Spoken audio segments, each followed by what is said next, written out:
When we go where we eat rice and beans, when we stay at home we eat rice and beans.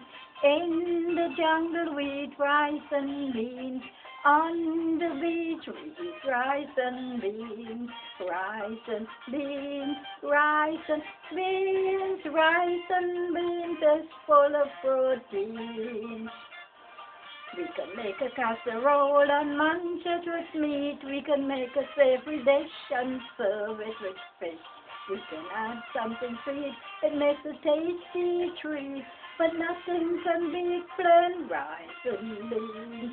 Rice and beans, rice and beans, rice and beans is full of protein.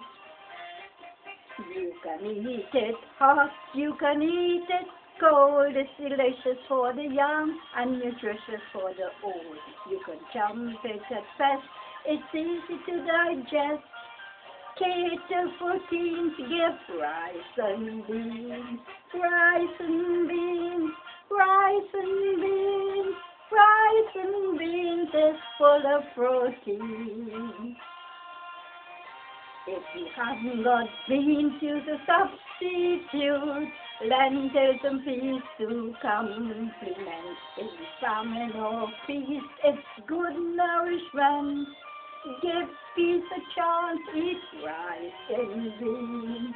Rice and beans, rice and beans, rice and beans is full of protein.